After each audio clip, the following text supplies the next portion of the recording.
December 2nd, Christian Perfection. Not as though I had already attained, either were already perfect. Philippians chapter 3 verse 12.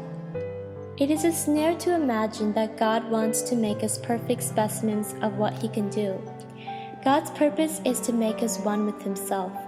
The emphasis of holiness movements is apt to be that God is producing specimens of holiness to put in His museum. If you go off on this idea of personal holiness, the dead set of your life will not be for God, but for what you call the manifestation of God in your life. It can never be God's will that I should be sick, you say. If it was God's will to bruise His own Son, why should He not bruise you?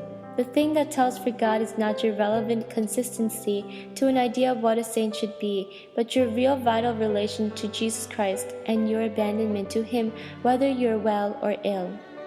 Christian perfection is not, and never can be, human perfection. Christian perfection is the perfection of a relationship to God which shows itself amid the irrelevancies of human life. When you obey the call of Jesus Christ, the first thing that strikes you is the irrelevancy of the things you have to do, and the next thing that strikes you is the fact that other people seem to be living perfectly consistent lives. Such lives are apt to leave you with the idea that God is unnecessary.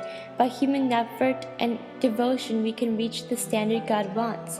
In a fallen world, this can never be done.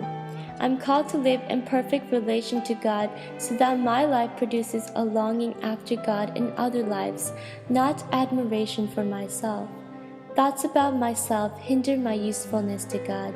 God is not after perfecting me to be a specimen in His showroom. He's getting me to the place where He can use me. Let Him do what He likes.